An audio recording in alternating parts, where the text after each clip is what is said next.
So welcome everyone to this talk on painting historic ships. We have with us 4 esteemed members of the Society who specialised in painting historic ships. We have Geoffrey Huband, Geoff Hunt, Mark Myers and Paul Wright. They'll be discussing their work, which will be seen on screen, and how they do it and how they perform and how they reference their material.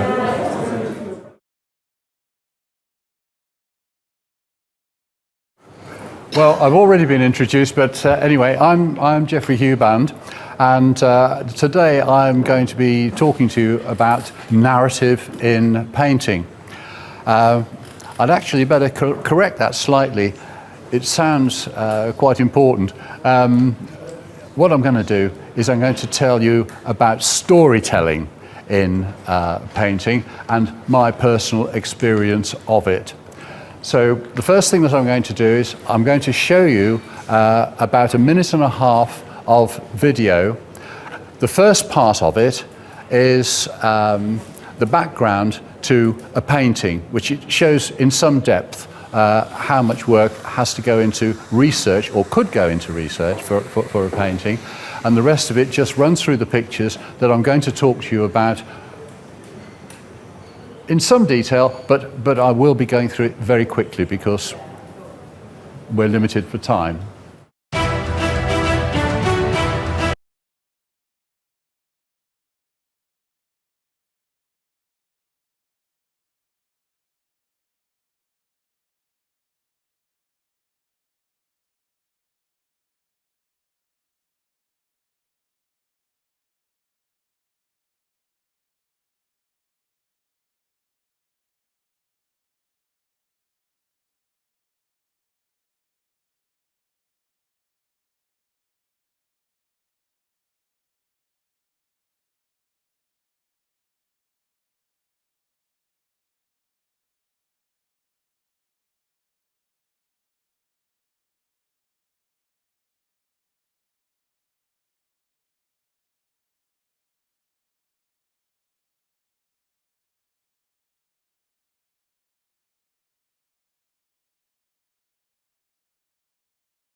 Okay, the start of that video was really all about this particular image.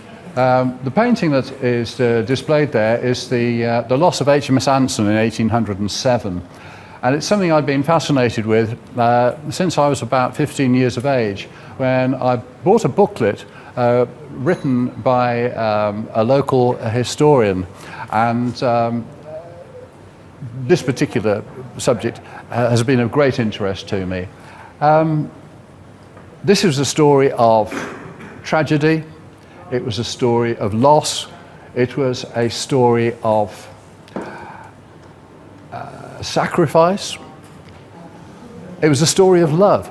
So it got everything, all the ingredients in this particular story.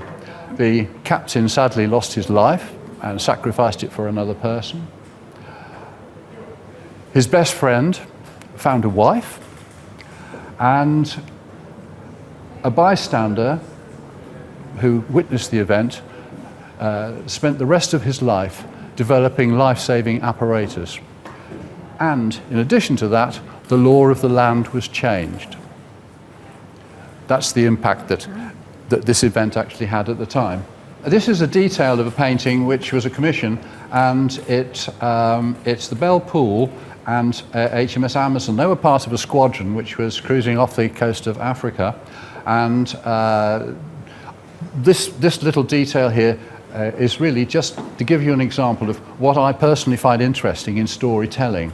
The picture on the left-hand side obviously shows part of the engagement. It shows the ships. the thing to remember about these engagements was that it wasn't just ships. They're the names that appear in history, but it was the men who actually fought the ships.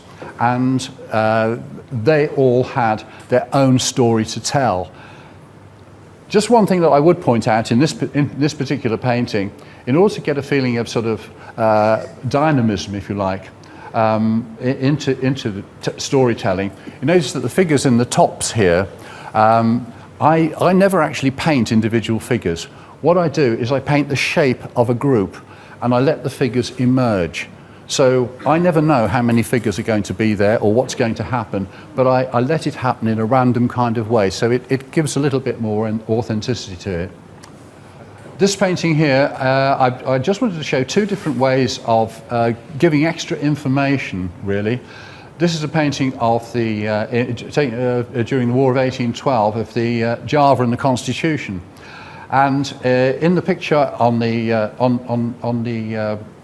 the far picture here, this shows the sort of quarter deck of Constitution, and again, I allowed the figures to sort of form themselves into groups, which I think makes it more spontaneous. But the point I was making in this picture was that you can use metaphors to tell a story.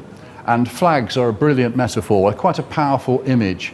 And of course you see the difference between ideologies and loyalties. But also you notice that the mast is falling on HMS Java. The ensign is fluttering down, the sail is fluttering down. It's an indication of defeat. So we're actually telling part of a story there, not the whole thing, but enough for people to ask questions. This is very much nearer to my home. I actually live in Cornwall, and this is the old Penley lifeboat. It was called the W&S, and this is a painting, and I tell this as a story in the painting because basically I knew the motor mechanic. I knew him for most of my life, from about the age of 16 onwards, and he told the story. It was direct from the horse's mouth, so I always wanted to interpret it, and I didn't actually paint the picture until probably about 5 or 6 years ago. But I felt that, again, I needed to be close into the subject. It was a case of this rescue took place. There were a salvage crew on board. They had to be taken off the Warspite. It was feared it would capsize. It was going to run aground on the Cornish shore, and the boat was going up and down about 15 or 20 feet. So trying to capture that moment, it tells part of a story, and there's a much, much bigger story that goes with it. This is a picture that actually took me 40 years to paint. And the reason it took 40 years to paint was because I knew the motor mechanic of the Penley lifeboat, and I became very close friends with him. In fact, I was with him about 3 or 4 days before he passed away. He was motor mechanic on this boat as well, until he retired. As you probably all know, the Penley lifeboat became infamous because it was lost under tragic circumstances. It hit everybody in the community. It hit the village. Everyone was hit by this terrible event that simply shouldn't and couldn't have happened. I remember speaking to the motor mechanic a couple of days after the boat had been lost, and he was there with tears in his eyes, and it wasn't just for the loss of the crew. He said to me, the boat was lost as well. It was as if he'd lost a friend. But as I say, it took me 40 years to paint it because I couldn't bring myself to do it. This picture here, I included that one because I worked in Mazel as an artist. I had a studio there for many, many years, and this was the lifeboat service, the sort of annual celebration of the lifeboat. It showed that it was the centre of the community, along with the choir, and we had a band. The band actually wasn't from Mazel, it was a band from Hale at the time. That painting was completed around 40 years ago. It was completed in the same year that the Solomon Brown was lost. I don't know why I had this sense of urgency to paint it. Who can answer that question? But you can see it was a very large painting, and I literally slapped it together because I observed it, and I think it was on exhibition here in London when the boat was lost. But it was to depict that this is part of another story. The lifeboat was part of a community, and these were the things that made up that community. It's obviously not quite the same now. Another tragedy, very much closer to home as well. This is a depiction of the loss of a fishing boat called the Desire, and she was run down in the latter part of the 1800s. And I show this because this was commissioned. It was one of the most recent commissions that I've done, because it was commissioned by a chap called John Strike. Well, the person who wrote the book about the Anson was Frank Strike, and his grandfather was the man you see hanging from this piece of rope here. He was the only survivor out of a crew of 7 on that boat. And as a family, when the picture was presented to them, some of them actually wept because they realized that without that man surviving, they wouldn't have existed either. So one's very, very conscious of the responsibility that one has to undertake when telling this kind of a story. For many years, I was an avid reader of Alexander Kent. We're still going back a very long time, over 40 years ago. And I read his inspirational books, and I often thought how interesting it would be if I ever had the opportunity to illustrate his books. And you can imagine the surprise that I experienced when, in fact, I had a letter arrive, and it was from Alexander Kent, or Douglas Reman, as his actual name is, and just a simple letter. He said, "I bought a painting from your studio. How would you like to illustrate my books?" And I knew Douglas then. We had a working relationship, and he died about 10 years ago, and that working relationship continued until that time. I felt I got a great responsibility with some of his pictures because he too personalised his ships. They became characters. They became as real as the people in his stories. And this was, I had to explain, as it were, in one simple statement, what was going on. There was something glorious about the fact that the hero ship, the Hyperion, was sinking, but it had won its last battle. Under the name of Douglas Reman, he was a prolific writer, and he came up with all sorts of subjects, some of them quite unfamiliar to me, so I had to teach myself pretty rapidly something about aircraft and submarines, neither of which had been in my repertoire at all. And I show these two pictures here. How do you tell a story in one image? Well, you don't. You just sort of say, look, this is the image. You know what it's about. It's about the Battle of the Atlantic. We have a submarine and a flying boat, and I juxtapose the two to make it look reasonably interesting, and the rest is to say to people, well, if you want to know what happened next, come and buy me. This book, The Winged Escort, I get inspiration for all sorts of things. Whilst I knew about the attack on the Bismarck by Swordfish aircraft, it wasn't that actually inspired me. I was sitting watching a film. It was, I'm just trying to think, something with the Death Star in it, and I just thought, well, look, this sci-fi thing gave me the clue as to what would be the best way to produce this picture. So inspiration comes from all kinds of sources. Star Wars. I'm obliged to the gentleman down here who's slightly less senile than I am. Okay, thanks. As I said, Douglas always personalised the ships, and he wrote about them as though they were individuals, and sometimes they were slightly unusual. This happened to be a gunboat, and so as you can see, this is the kind of work that one has to do in order to produce a story of that kind. You also have to put it in a location that is going to be convincing, and I'd happened to have not long before come back from Malaysia, and I thought that's the situation. Let's put it in a Malay setting. It'll look reasonably exotic. This is how these pictures come about. And this, quite simply, is the way it looked as a book jacket. It's quite interesting to see what publishers do with the work that you do for them, because sometimes it improves, sometimes the sort of corroborative effort really does make a difference. Again, this is another picture of trying to tell a story, or at least invite people to ask questions about it. The one over here with Blood and Iron, obviously it's a destroyer and a submarine, which again was something else I wasn't all that familiar with, or at least I had become so by this time. And it's melodramatic, dark sky. It sets the atmosphere for the brutality of the Battle of the Atlantic. And people will ask the question, well, how did this come about? What's going on? What happened next? Did the destroyer ram the submarine? Read the book and find out. There's also another way of making a statement. In this picture, I made a statement rather than told a story, and hoped that the statement would be enough for people to ask questions, to want to know more about it. The book was called Battle Cruiser. Battle cruisers were obsolete even at the end of the Second World War. And so I wanted to create for the want of a better word, a kind of iconic image, something that looks solid, brutal, but it was well past its sell-by date. So there was a certain amount of pathos about the actual story.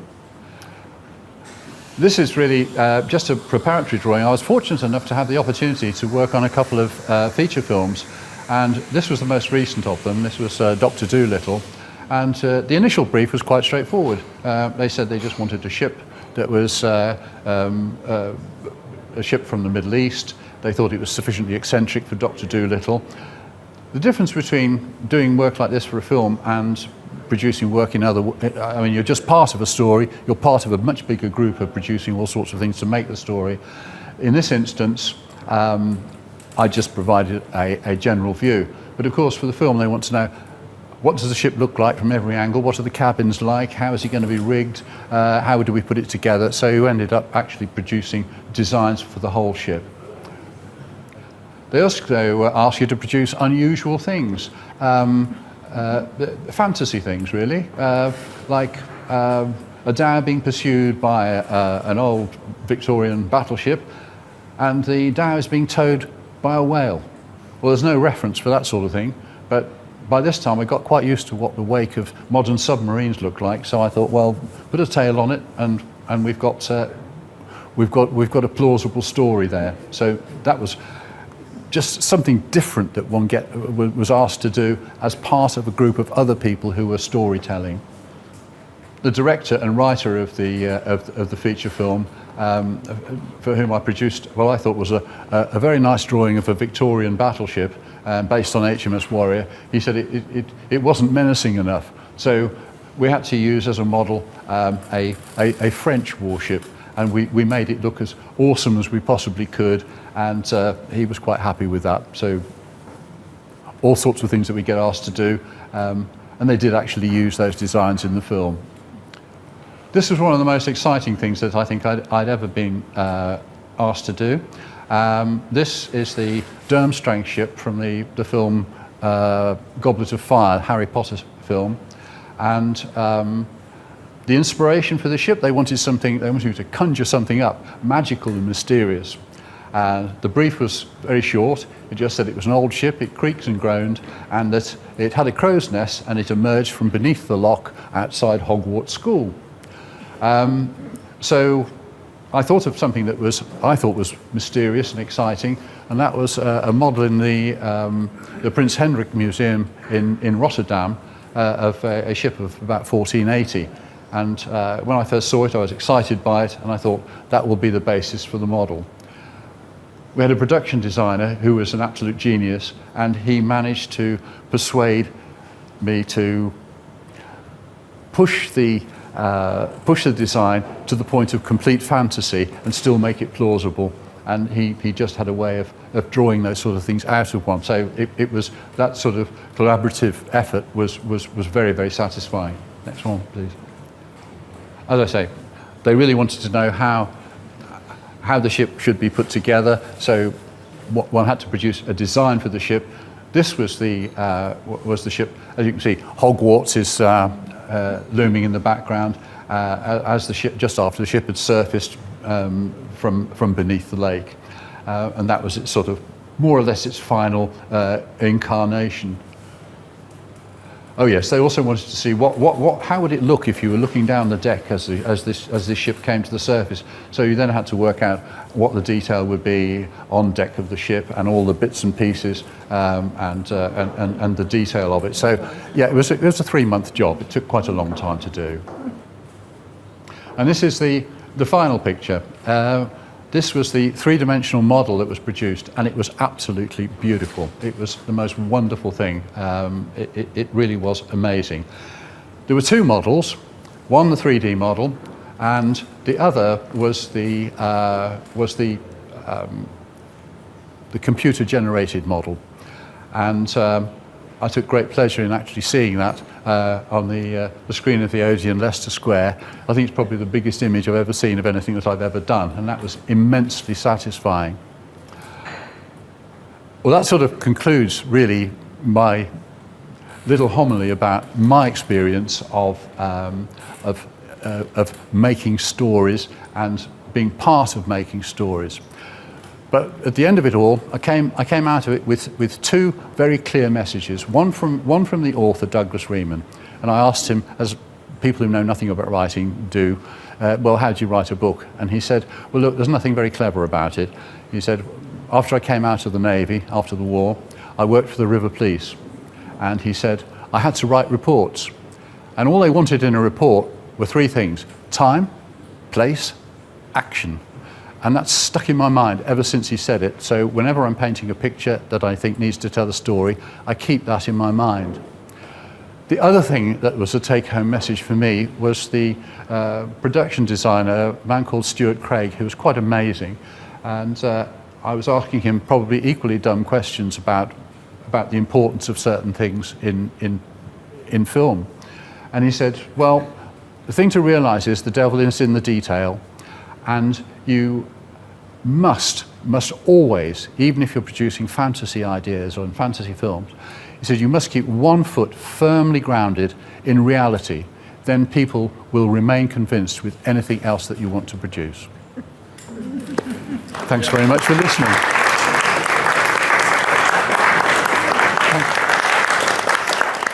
The title of my talk is Nelson's Sailing Navy, but hardly any of it is about that, so you can relax.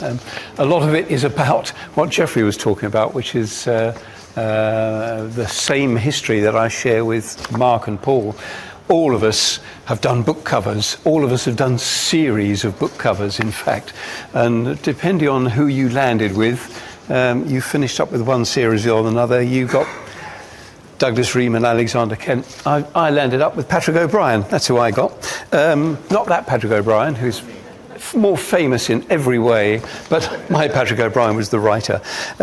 So back in 1988, this was the opening title from that series. This is Master and Commander, but for various arcane reasons, I jumped into that 13 titles in. So the first one I did was actually the 13th one in the series, but then I backtracked right back to the start and started doing the series from the beginning, of which there turned out to be 20 in the end. A lot of what I'm going to talk about, hopefully, will also be about not just the fact that I'm painting historic subjects, but how I relate to those historic subjects. In other words, quite often, it's because they're places I've been or places I've sailed or all this kind of stuff.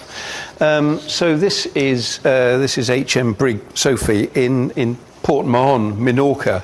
But at the time I did that, I'd never actually been there. I'd sailed in and out of there 4 times since then, so I know it much better now. But I'm relieved to say it does look vaguely like that. So I've got away with that one. Okay. Thanks. This is the way, for me, that entire series of book jackets started out with little tiny thumbnail sketches. The actual sketches are about that big, roughly, approximately. They're just what used to be called scribbles on the backs of envelopes, literally thumbnail sketches. And in them, I didn't actually set out to specifically draw the ideas for any particular covers. I just scribbled thoughts about what life might have been like basically on board vessels of the Royal Navy of that period. And then at a later time, I scribbled down, you can probably see some of them there.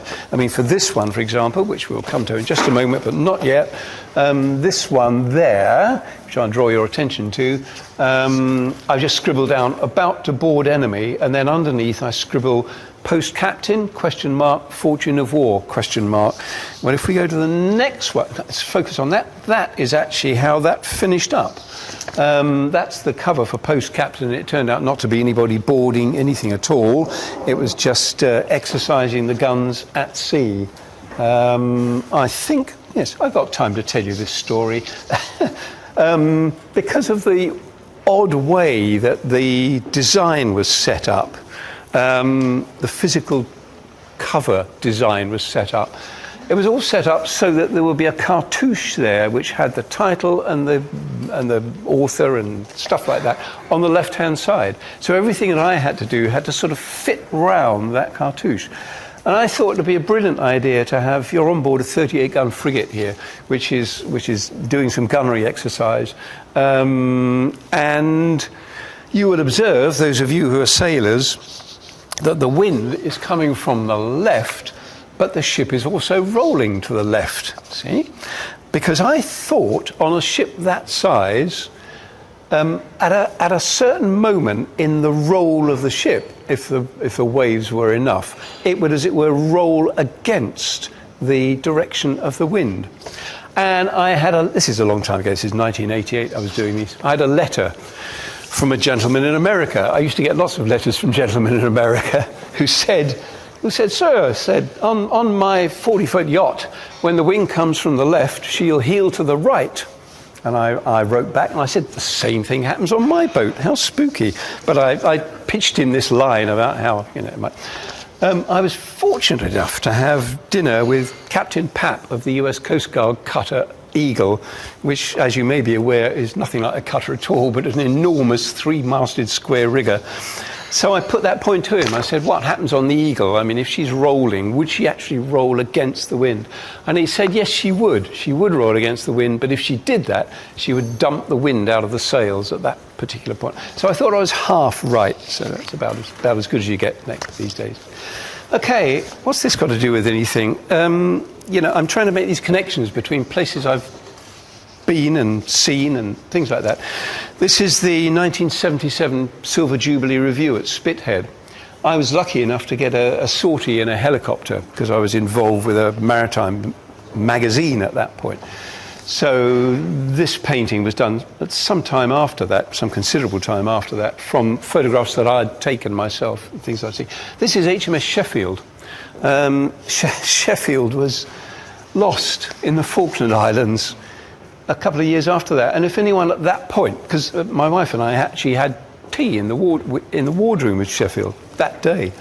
And if anyone had said to you at that point, this ship is going to be at the bottom of the South Atlantic in 2 years, they would have thought you were out of your mind. But that was the Sheffield. So I have a personal connection with that particular Sheffield. Sheffield was brand new then, of course. All the other ships you see in the background have now all gone to the breakers' yard. This is a long time ago. But if you just look at that image and the height you're at, if we go to the next one, that sort of engendered a historical painting that I did. I did a whole series after I'd done the Patrick O'Brien book covers. I thought I'd do paintings of the ships that Captain Aubrey, his hero, served in. And I did 2 paintings which summarised all of his ships. So this is kind of the helicopter's eye view, looking out over Spithead, the same sort of thought, but it's also the height of view you get from the topmast or the top gallant mast of ships of that period. You're like 100 feet up. That's the kind of helicopter's eye view. And for those of you who are any Patrick O'Brien readers here? Anyone ever heard of him? Right, okay. This is going to get tough now. That's the Leopard.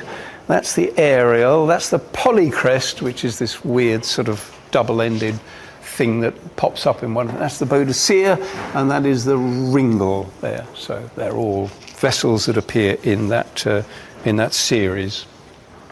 Yeah, good. Okay, next one. Thanks, Ben.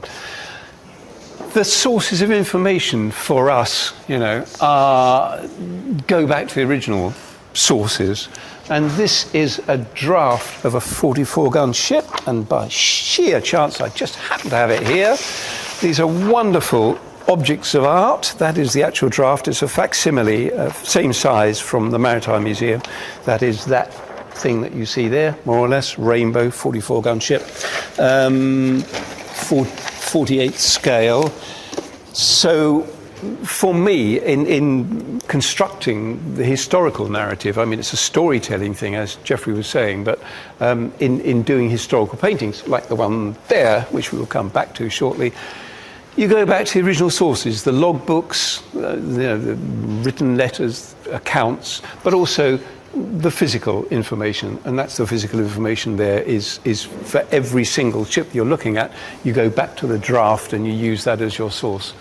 The rigging is a bit trickier, isn't it, Mark? Because they didn't do rigging diagrams then.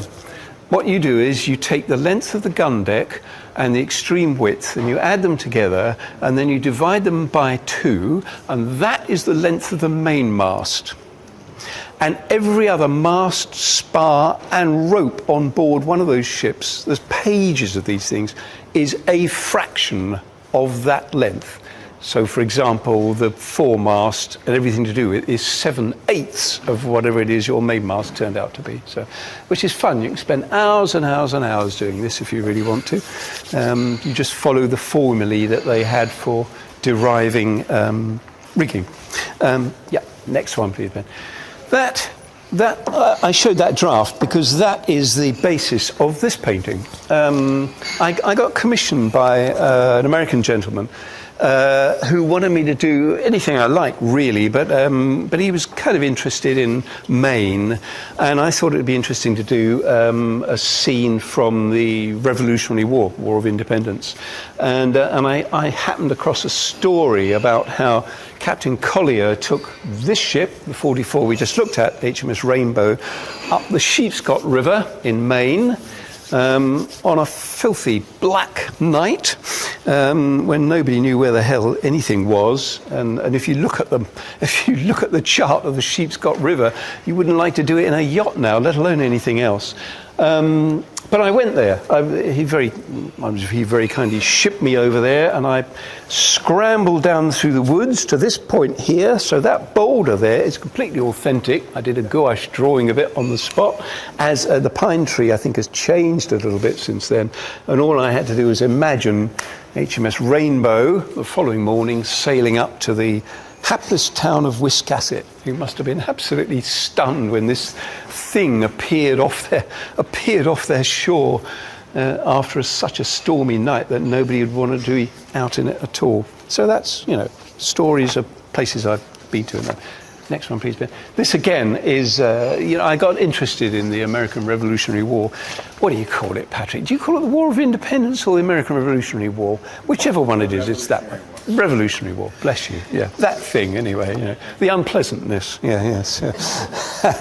And during the course of that war, the Congress decided it was going to build 74 gunships, which is just, an insane idea. Why would you even dream of that in the chaotic conditions that prevailed at the time? And they actually built one of these things. This is the USS America, the first ever American line of battleship, 74-gun ship, which they gave the command of to John Paul Jones, who's apparently a right pain in the arse. I think I'm allowed to say that, aren't I?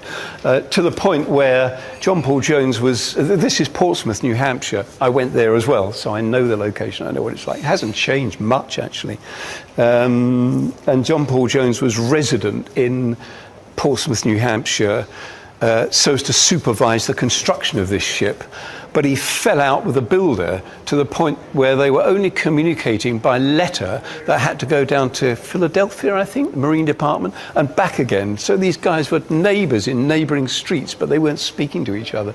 So it's just a bizarre and extraordinary story, but a very attractive ship, which nothing happened to at all because it was given to the French to make up for one that they'd clumsily lost off Boston. I was contacted in 2007 by John Lippiatt, Rear Admiral Lippiatt, he came here to this show, and he'd just been named as CEO of the Mary Rose Trust, which was tasked with creating the new museum. Anyone been to the Mary Rose Museum? It is fabulous. That's his work. His handiwork was John Lippiatt's work. And so he was looking around this show, and he said, you must come down to the Mary Rose and have a look around. So I said, okay, yeah. So I went down to the museum, which then, of course, was nothing. The museum didn't exist, but they had the remains of the ship roofed over, and they had fans going and brown gunk in the air. You had to have proper respirators to go in there. And he showed me around that, and he showed me all the back collection. And then he took me up to his office, and this is a key point. He said to the secretary, he said, could you get us a couple of cups of coffee? He said, the good coffee, he said. And then he said to me, we chatted a bit more, and he said, what we would like you to do is paint a 24 by 36 inch artist's impression of the Mary Rose, given the latest information we have on it, and donate it to us together with all the print rights. And I said, oh, all right, okay. But it was a fabulous connection, and it was a really, really interesting project to work on. And you'll probably see how interesting it was if we go to the next one, because I'm very proud of this. I did this because this here, as you can probably guess, the colour bit is what survives of the Mary Rose, together with the stem. And all the rest of the greyed bit is bit that I had to recreate from kind of first principles, because for ships of that period, there are no plans. Plans were not drawn, least of all rigging diagrams. So that, that was an ongoing, fascinating exercise to try and develop what these ships actually looked like. Sorry, can we go back one, Ben? Back one. Yeah, thank you. Yeah, we only have one named contemporary painting of this ship, which is by Anthony, who's an ordnance officer, but that's a different story. Yep. Okay. Next one, and then again. I include this. This is the flagship of the Portuguese Navy, the Príncipe Real, 84 guns, which brought the Portuguese royal family from Portugal to Rio de Janeiro. I'm not sure how you pronounce it in Portuguese. Somebody can correct me. In 1808, after Napoleon marched into Portugal. This is the most famous painting I've ever done, because it turns out that nobody at the time had ever painted it, and nobody's ever painted it since, this scene. So it's in every school textbook in Portugal and Brazil. A number of times I've been contacted and said, can we use your picture? We can't pay you anything, but can we use the picture? So it's in all the textbooks, because nobody at the time ever bothered to paint this key thing of the Portuguese, the imperial family being shipped over bodily to Rio de Janeiro. There's the Sugarloaf Mountain over there, Príncipe Real. That's what that one is. Ben, go. Yeah. Oh yeah, time to do the Victory. I think I've got a minute or two. That's the painting you see behind you there, because I've painted the Victory lots of times now.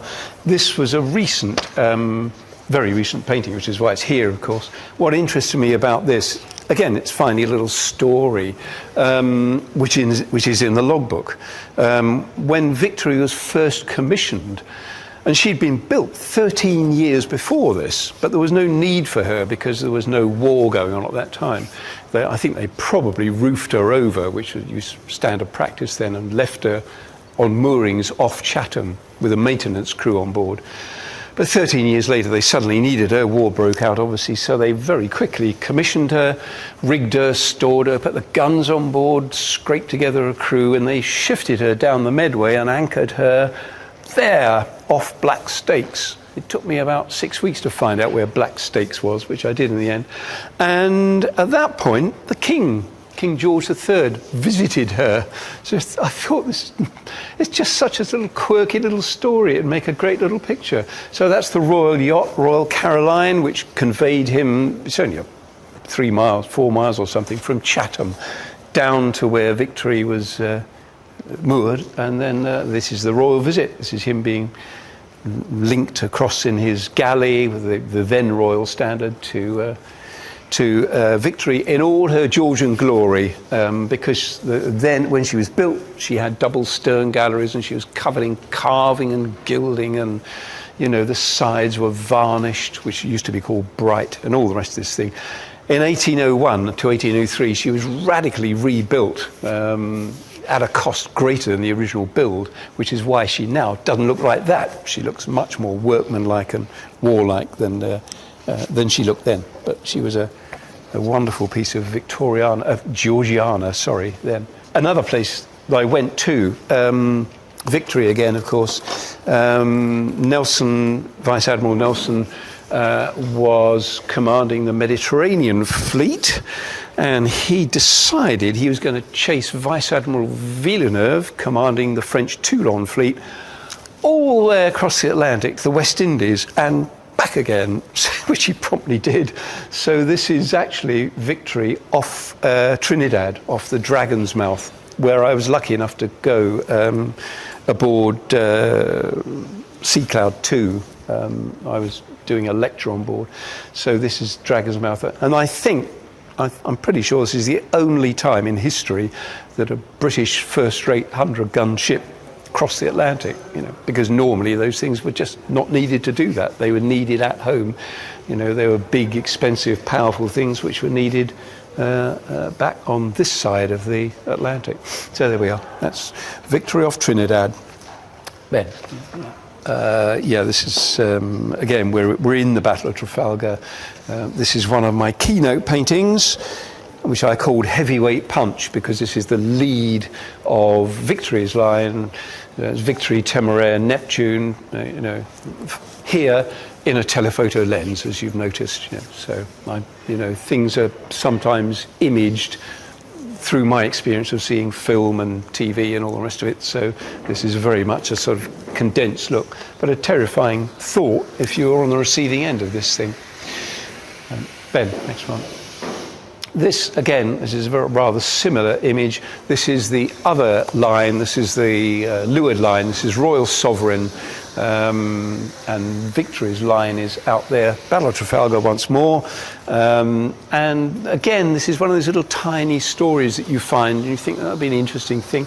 Apparently, what Royal Sovereign did, as she was bearing down, about to cut the enemy line, she fired a forward gun, so that this cloud of smoke would drift down ahead of her and foul up the aim of the enemy gunners, which I hadn't heard of before. But so I thought I'd make quite a nice picture. So that's Royal Sovereign's part in the Battle of Trafalgar. I'm just painting a Battle of Trafalgar now, which is my 18th Battle of Trafalgar. Then. Final one. Oh, the final one, yeah. But there was still Battle of Trafalgar again. This is obviously the moment everyone knows about. This is Victory crossing the stern of the Bucentaure, crossing the T, and doing this thing of firing this devastating broadside into the stern of the French flagship. But there again, I like the idea that what you would have seen had you been in one of the Franco-Spanish ships here would have been Victory, but veiled in this great cloud of gun smoke coming towards you, because the wind would have been drifting it down towards you. So you'd have had this sort of, terrifying apparition appearing through the smoke, this sort of fire and flame and all the rest of it. And people don't realise, I think, that if you're just reading an account of those battles, and you're trying to figure out what was going on,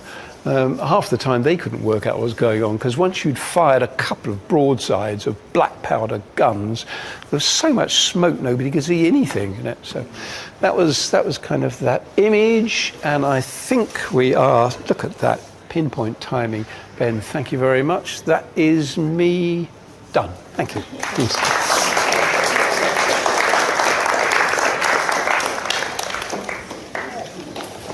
This is really where it all kicked off for me.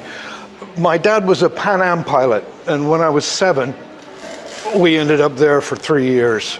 And so I was introduced to the joys of British education, learning how to do long division in pounds, shillings, and pence.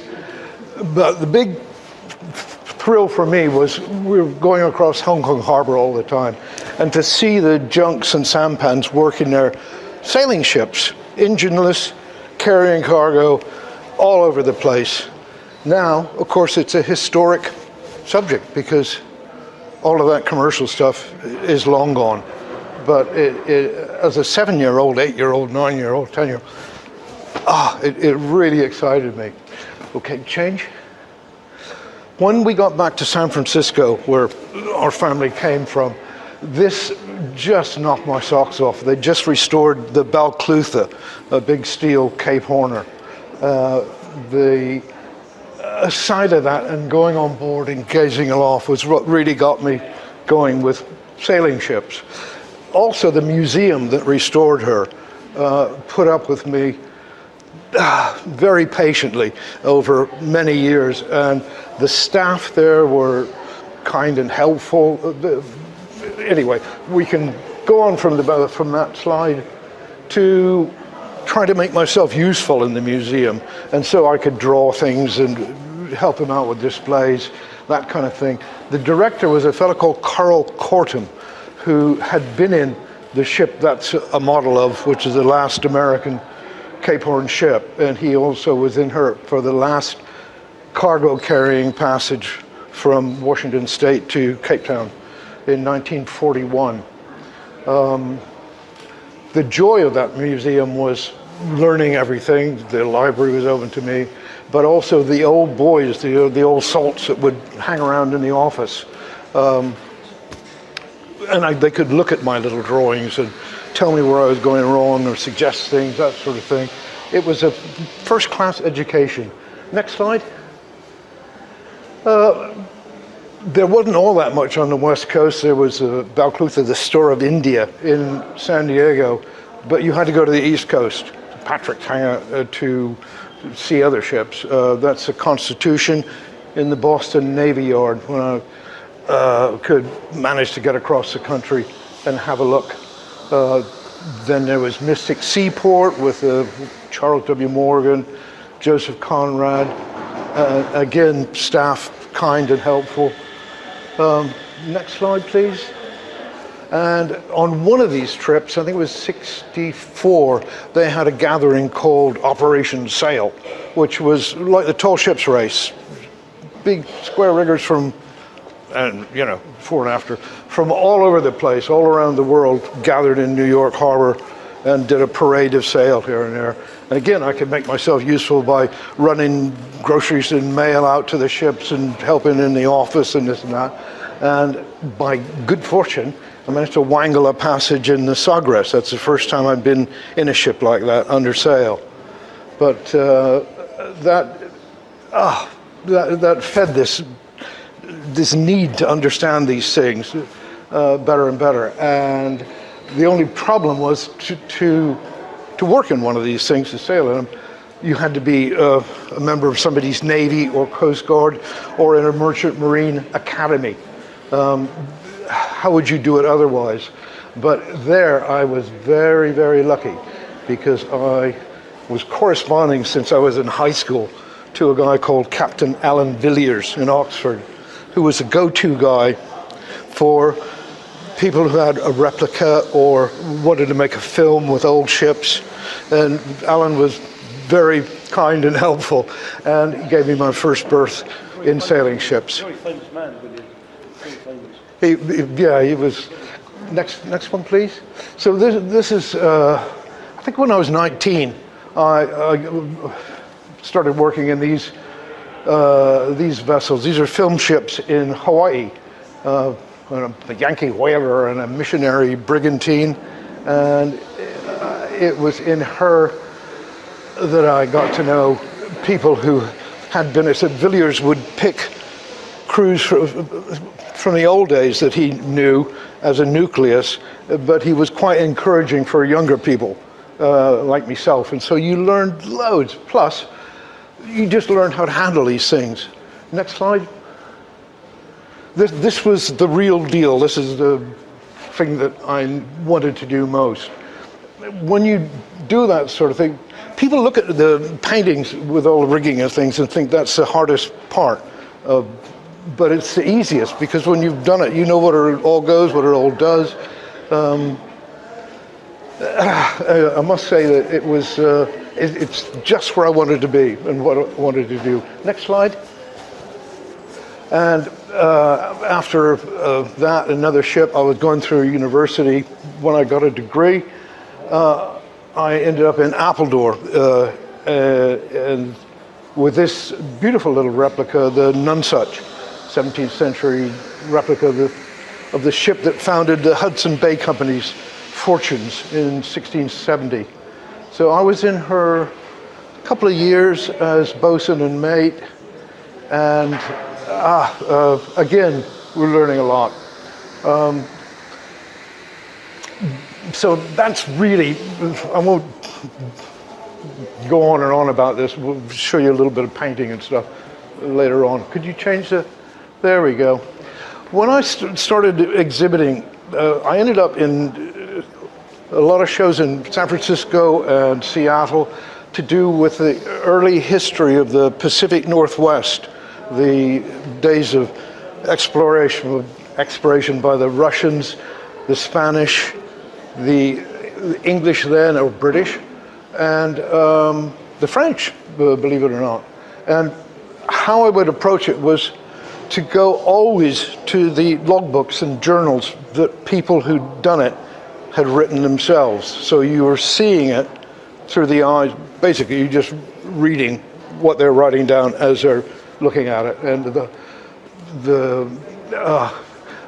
occasionally, well, quite often actually, something just jumps off the page, like this thing. This is the Russian naval captain Lisiansky in the Neva, who just turned up in Sitka Sound in Alaska at a time when the local Russian governor was trying to recapture a fort that the Tlingit people had destroyed a couple of years before, to get his ships across Sitka Sound on a calm day.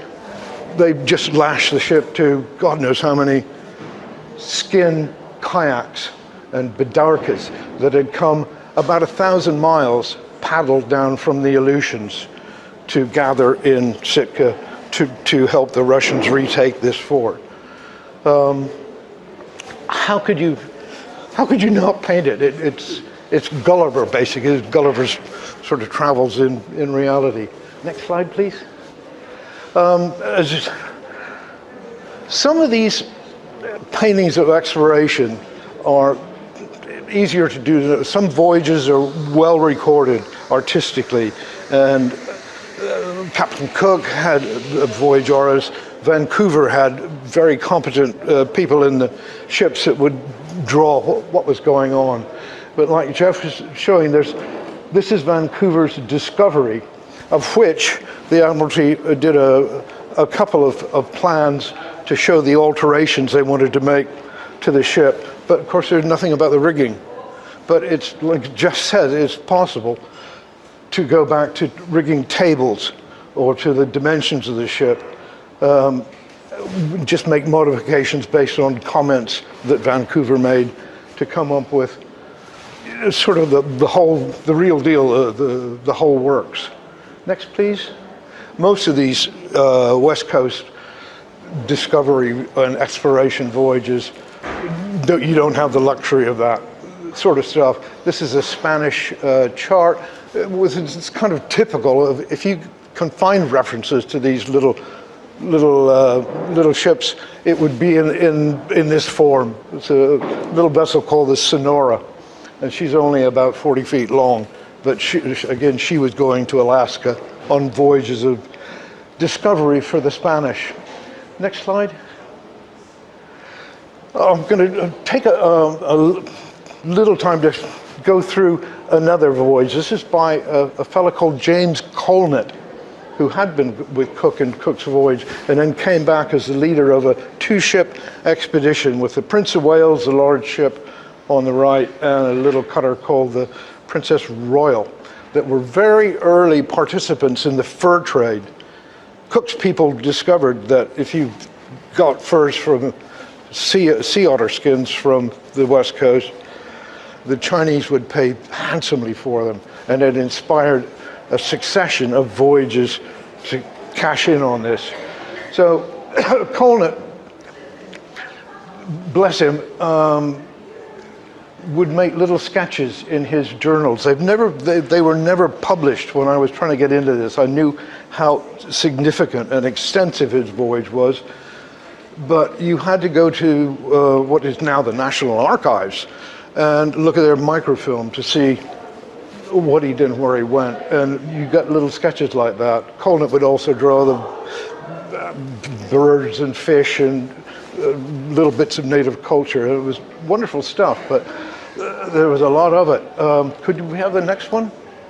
This is one of Colnett. Well, this is the big thing is the Prince of Wales having a problem on the rocks in some little corner of Alaska, which he managed to get off. The ship was 30 years old then anyway, and they did very well to manage to repair that thing and get it away. Could you change the slide? To try to get a handle on that Prince of Wales, there's no plan or anything like that, but the way I work is to start with basic information. She does appear in Lloyd's register, so you know she's 252 tons. She was built on the Thames, and you know what her draft of water was. Then you just search and search and search until you can find vessels of the same period, the same date, if you can, same place of build. You can find very similar things. It's educated guesswork. It's not the last word, but it's as close as I think you can get to reconstructing what she looks like. Next slide, please. And so you can put it all together and carry on from there. The next important bit in painting these scenes, exploration scenes, if you've got the subjects, if you've got the incidents from the log and all that, it's the location. And for me, it was always important to actually get there. Alaska is possible in a lot of ways. There's a ferry service that runs all the way from about Seattle out to the Aleutians, to Dutch Harbor, because there's so many islands, the coast is so cut up, there's no point in road work, so a lot of the other states would pile money into freeways and stuff like that. Alaska got a damn good ferry service that covers all these little isolated communities. Plus you meet people that are interested in the history and all that, and they have boats, or you get friendly with the fishermen, and so you can go to isolated little coves where nobody lives particular, but you can get there. When you're there, you can get the 360 of what it's like. You can reconstruct, if you know from the logs where they anchored, blah, blah, blah, then you know what they saw. You know exactly what they were looking at. Plus you've got the weather, you've got the light, you've got a lot of things that you can recreate. And this would apply to all kinds of voyages of discovery.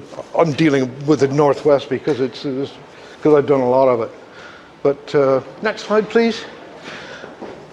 Then you got, with that sort of stuff, a string of native cultures from the Inuit up in the Arctic, all the way down to the Tlingit, the Haida, Shimian, Kwakiutl, Kosale. There's dozens of individual tribes, and they all have very individual styles of some of the basic materials in the clothing are the same, but the patterns are different. It's a wood-based culture, so that their tools and implements are all wooden pretty much. but they are distinctive, one little tribe to another. It all handed down from father to son. And the same, could you change the slide? The same with the canoes. They built fantastic dugout canoes, 60 feet long, with and seaworthy things. They could go all over the place in these. This is a very archaic, just drawings of an archaic form of canoe they call a head canoe, which, from different places. Some of these models were collected on early voyages. There are carvers today that can build these things, and artists who maintain the tradition. Could you change the slide?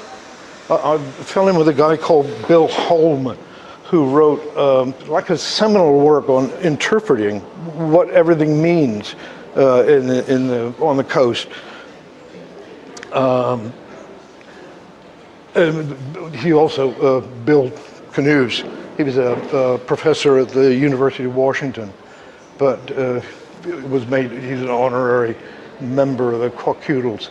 I could go out with Bill on, this is a 35-foot dugout that he built himself, and used to get a gang to help him tear around Puget Sound in it. But just to get a feel for how these handle and what it's like to go in them. Could you change? This is the end of the talk, but it's how it all goes together.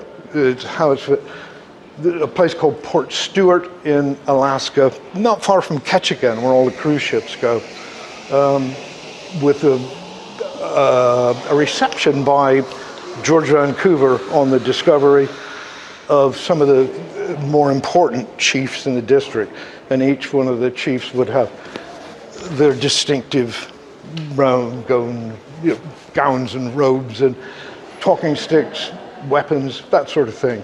Anyway, I won't keep you guys going any longer, but thank you for your presence. That's everything.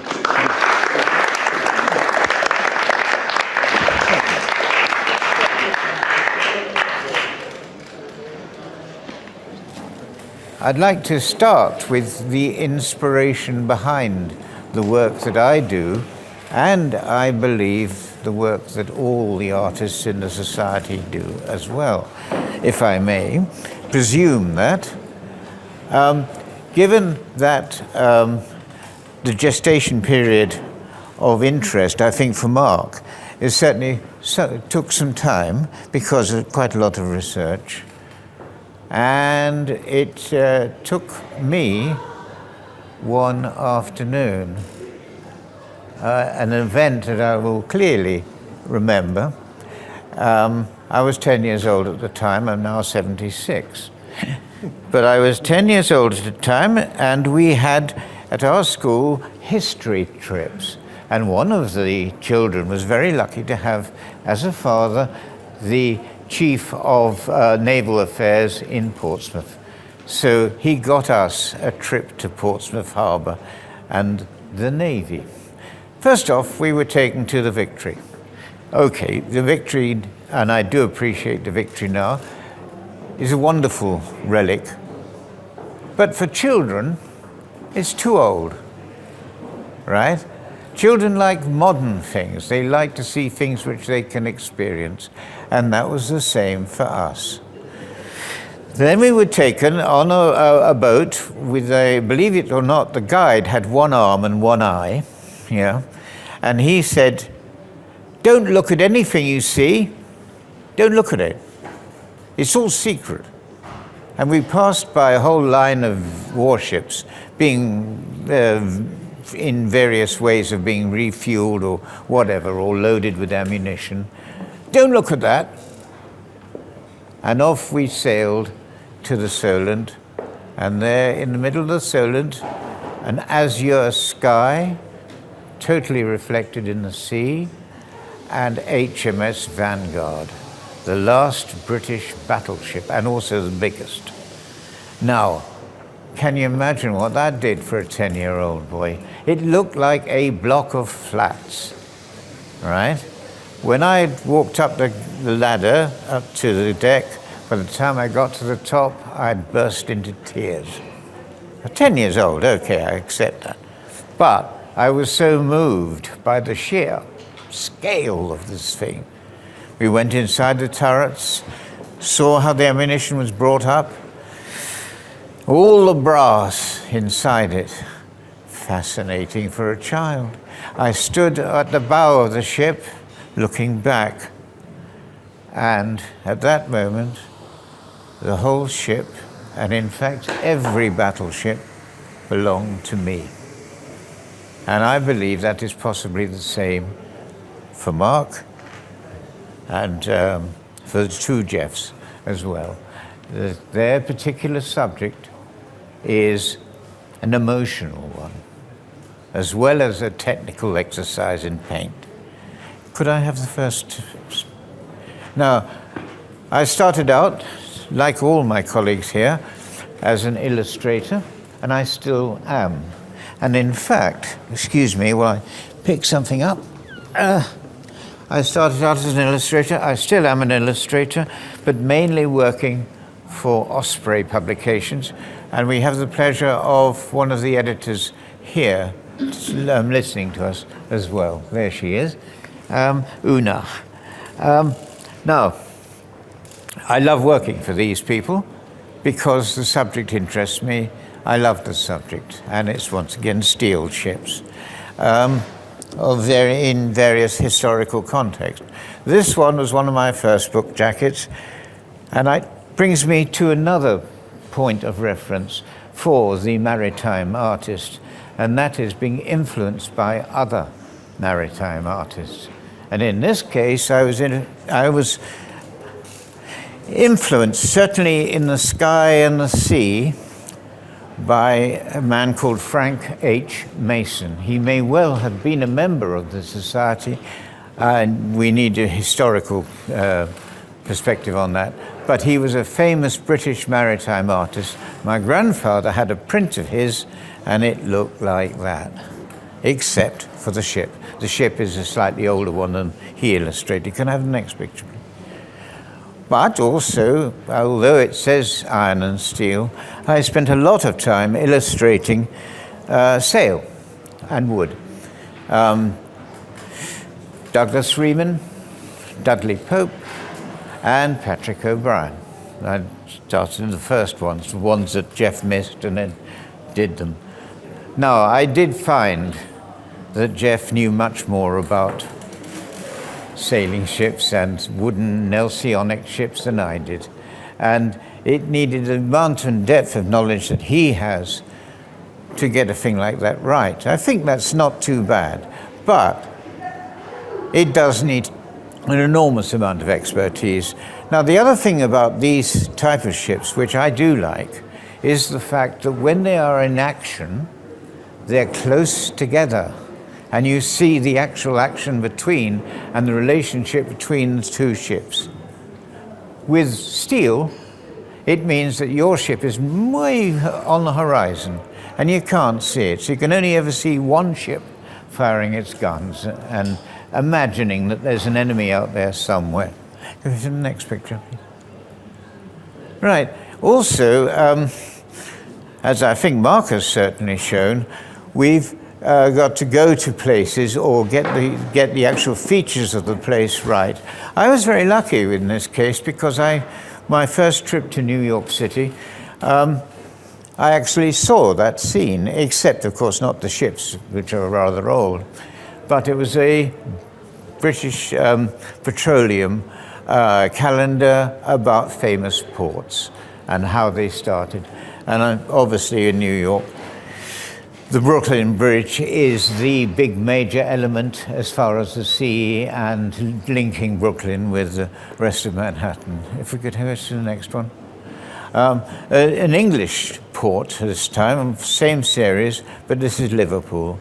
So once again, I wanted to bring figures in this case to show a sense of scale, but also the fact that these things carry people. They're not just inanimate objects that float about on the sea. They are actually there for a purpose, and so there are some of the people possibly waiting to be transported somewhere. If you get the next one. Titanic, well, I did that at the time, the anniversary of the Titanic, and it was exhibited here. Once again, it's just a fantastic ship. There's not an awful lot we now don't know about the Titanic. So I think that's enough, and we can go to the next one. Now, here's an American ship. This is the Johnson, right? Now, what happened with the Johnson is possibly, and I'm going stretching out a limb here, is possibly the most fantastic, heroic action that ever took place between battles at sea. And in fact, this was the Battle of Samar, which was part of the Battle of Leyte Gulf in the Pacific War. And what we have here is a whole Japanese fleet that surprised the Americans. It shouldn't have done, but it did. And it was very, very large Japanese warships. And what was faced was a few little destroyers, Fletcher-class destroyers, that charged into battle against the Japanese fleet.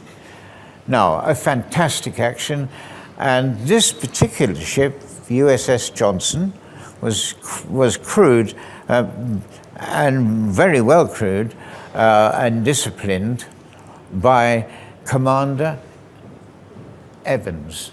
His name was Commander Evans. He was actually a Cherokee Indian, which was an A for the name. It doesn't sound Cherokee. But the other thing was the fact that given, you know, the social disparities and things in America at that time, he rose to the rank of captain. And he told his crew that he would fight to the death when he was asked to go into battle. And that is exactly what he did. He was lost with his ship. The crew survived, but he put up such a brave fight that when the Japanese surrounded the sinking ship, the captain of the Japanese destroyers came out on his bridge in full dress uniform and saluted the sailors. And this wasn't done very often between enemies, but it was done in this case. Evans got a Congressional Medal of Honor posthumously, and he has a memorial in Washington. Next one, please. Yeah, this is HMS Lion, one of our battle cruisers in the First World War. Very nearly blew up at Jutland, but managed to survive. Yeah, if we can carry on. Right, now, this takes me to another point that I'd like to make, and that is what we can learn, as it were, again, I'm repeating myself slightly here, about, you know, positions and situations from other maritime artists. And I learned an awful lot when I started to show here from Chris Mager, and so did Geoff. I think you'd admit that. He was a very nice man, very modest, and tremendously talented. And he could show, what he showed was, you don't have to just show a ship on the sea, you can be on board a ship, right? And that's the exciting thing. You're there, yeah? And so I've put that, and I think that makes it, to be honest with you, makes it a more effective, you know, situation. And there we are, same sort of thing again. Same ship, that's the Barham. Sadly, she went down. I'd like to just touch on a moment of history here. That another thing that I'm really, really keen on is hearing from people who either survived or certainly witnessed history. I think it's fantastic. I feel close to the situation. I had a student, his grandfather was a stoker on board the Barham.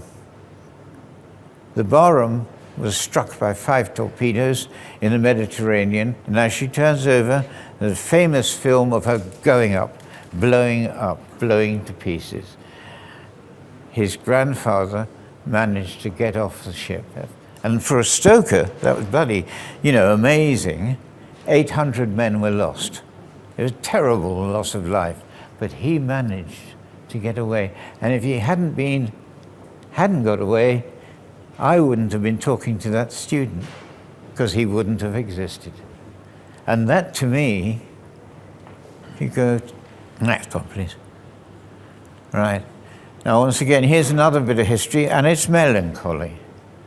Right? I think and we've got to bring in these elements into our paintings. This is HMS Good Hope before she went off to Coronel in the First World War and was destroyed by Admiral von Spee. Admiral von Spee had much bigger ships, much more modern, and he knew that he was going to his death. But he was sent there, and Winston Churchill, who was in charge of the Admiralty then, said, you must go down and you must face them and you must sink them. And of course, typical Churchillian stuff. And he did his duty. And he went out there knowing that he wasn't going to win, and he was lost along with that ship and the other cruiser that went with him. So a terribly tragic story, and I wanted to build a sense of melancholy and history into that picture. Next one. There she is, in fact, being destroyed by, and that was done for a book jacket as well. Okay, next, please. Once again, a First World War subject, and also we're on board. So there we have, some men crouching down there, another man doing something there, and so on, and a very, very choppy sea. Once again, it's composition again. We've got to make the sense that, oh my God, we're feeling not very well on board that ship because she's really pitching around. Okay, next one, please.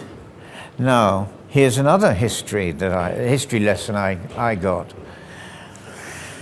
This is a Bismarck, pretty obviously, for those of you that know about these things. And I got a phone call. I have a colleague or friend, Ian Ballantyne, who is the editor of Warship International, and he had introduced me to a man who was 96 years old, and he was on the telephone to me, and as a 17-year-old boy, he served in HMS Rodney, and Rodney more or less destroyed the Bismarck with her guns. It went right up close to her and blew the hell out of her. He was a 17-year-old boy on the bridge of this huge battleship. And I said, God, what was that like? He said it was both terrible and tremendous. He said the noise was unspeakable. He said it was terrible to see the German sailors being blown up into the air because of the British ship. And it was also, a 17-year-old, it was tremendously exciting as well. Frightening, but exciting. And at the moment that this was happening, the chaplain appeared on the bridge and begged the captain to stop firing because of the carnage that was being created. And the captain turned to him and said, leave the bridge, chaplain. Your place is not here. This is our work. Full stop. And it's chilling, isn't it? Yes? But that's how the Navy won its battles. Ruthless. And a complete, there's no humanity there at all. But she was a danger and she was sunk. Could I have the next one? A special subject for me. Once again, Mark had a special interest in some of the ships around that part of America, Seattle and so on. I have a pretty big interest in Japanese Navy, right? When I first started showing at the RSMA, I wouldn't have been able to show that, because there were lots of guys who had served in the war. Worsley, who was the president at the time, of course, he'd been in a German prisoner of war camp. In other words, there were lots of people to whom that would have been an affront because of the Burma and all the horrors and so on that happened then. Now, of course, those people have faded away, and I can show what I think is a very interesting type of ship. And the Japanese invented so many different forms of warship, including the greatest battleship which ever sailed the sea. And their cruisers, everybody learned from these cruisers. The next one, please. Now, there's another element, I think, which we all have to think about in terms of appreciation and as artists. And this is a SMS Seydlitz, a German battle cruiser in the First World War. Well, she was very famous in the First World War, a hero ship. She lost an awful lot of men in the Dogger Bank battle and Jutland. But she also led the German ships to surrender, and it was where she really belonged, as at the head of their navy.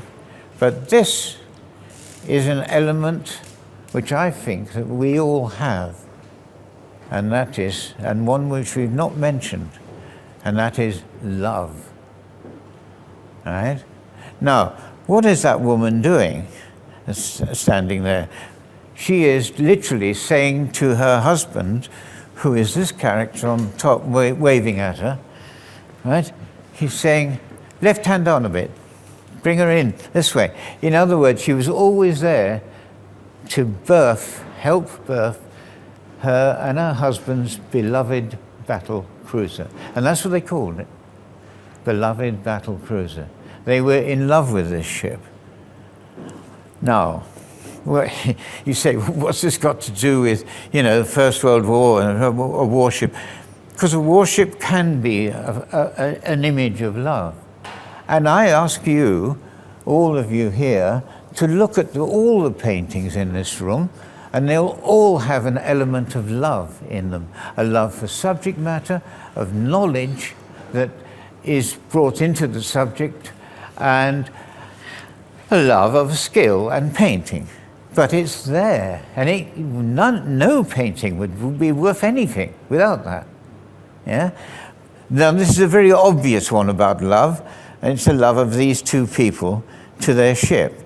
And the captain, Moritz von Egedy, and his wife, the crew knew all about this kind of love affair they were having. And they really, really loved their ship as well. Could I have the next picture, please? Right, now, I suppose what I'm saying is I've done other things besides warships, but this is a painting which painted itself. The subject matter literally was all there whilst I was in a New York street, and there, one of the buildings, I'm afraid, is the Trump Tower, which was not called the Trump Tower in 1986, thank God. Anyway, is that this is basically, it's saying that New York in those days was not an Italian or an Irish city, but a black city. Very much so. So we have mainly black people there. It also, the taxi happened to be literally stopped there, and it says, please don't forget. And there is a gay element, you can see, in the middle of the painting. And in those days, AIDS was rife in that city. And so basically, the whole picture, and it came together, it painted itself, as it were, to say, do be careful. Now, when it says, please don't forget on top of the taxi cab, they're talking about cigarettes. They're talking about, it says, please don't forget that Carlton is lowest. That's in the full thing, yeah? And that was low tar, in other words. But in fact, it seemed to make sense with that picture. and the element and the place and everything else. If you could, next one, please. All right, and this is my final picture, and I have to admit that it's my favorite of all the pictures I've done, anyway. And it's, as a sign on the ship says, it is the Normandy. Now, I'm prepared to stand here and say that I think the French Normandy liner was the most beautiful thing that has ever sailed the seas at any time. I think she was just fabulous. And not just on the outside, but on the inside, all the greatest French designers, painters, artists contributed to her interior. Sonia Delaunay, René Lalique did the lighting system and so on. It was absolutely fantastic. And here she is setting off. There's my grandfather's Citroen car, the one that's green. And it's basically, once again, I take the point of Geoffrey here and talking about narrative. And narrative is tremendously important in our job, I think, anyway. So I think that's it, isn't it? Yes. Well, yeah.